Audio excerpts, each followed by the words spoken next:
Hello, and welcome back to my story, The Picnic Bench. Chapter 3. Several days passed, and there was no sign of Dennis. Alice was annoyed with herself. She missed him, more than a little bit. But she didn't want this complication in her life. So much pain when Bill died. So how stupid was she now to allow feelings to become attached to someone she hardly knew? On the other hand, she thought, well, I'm still alive. Why shouldn't I have feelings? One morning Alice was at Keep Fit class.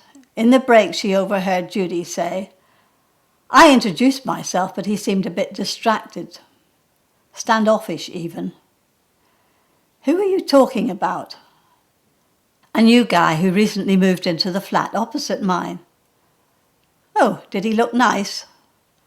Alice smiled. Judy, unlike herself, was desperate to have a man in her life.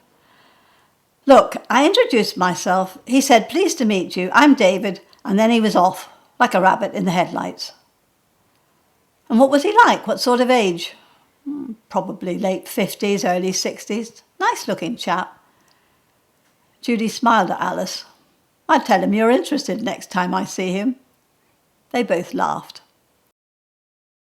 A week passed, and there was no sign of Dennis.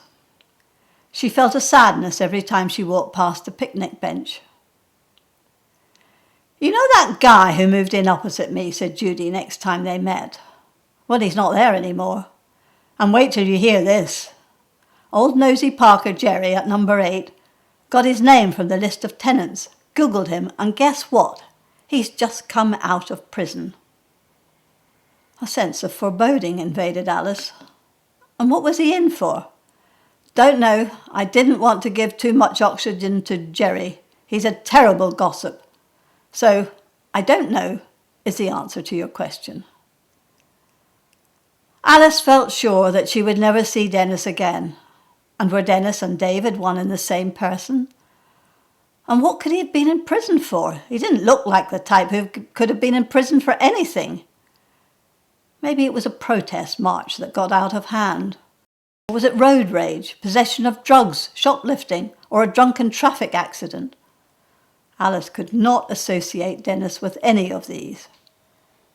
She had these thoughts as she walked beside the lake. She noticed that on the left-hand side of the lake the teasels grew tall. Some as tall as her. She stopped to admire their violet colours. And then she remembered. It was at this spot that Dennis had told her about his work for a charity called Talking to Teens. Over the years he had spent time with troubled teenagers, most of whom had no parental support and all of whom were in institutions. That can't have been easy, Alice had said. No, it wasn't. It was very difficult to reach them, and when you did, the chances are they heaped their anger and disappointment on you. So why did you do it? I was, and still am, passionate about helping these young people. They did nothing to deserve what happened to them, and there was reward. I took them out to concerts and sports venues, and the cinema and the seaside. I feel that I contributed something. Quite a few of them remain in touch with me. And are you still involved? Dennis looked pensive.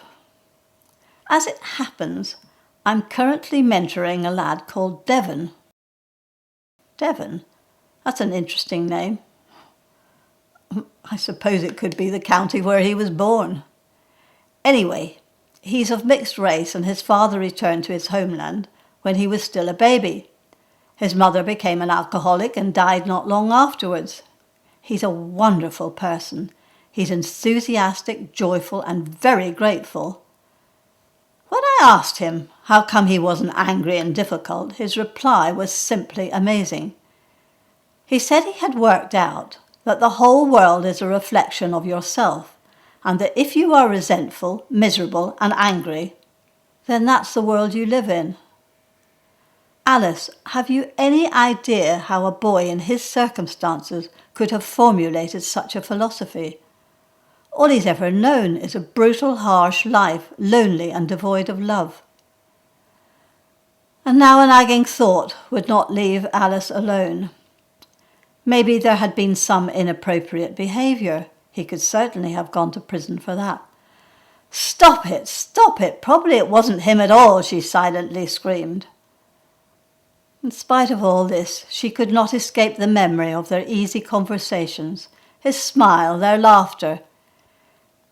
She relived the connection there had been between them and scolded herself for her silly, girlish thoughts. Thank you for listening. If you're enjoying the story, don't forget to like and subscribe and look out for the next and final chapter. But this is all for now. See you soon. Bye.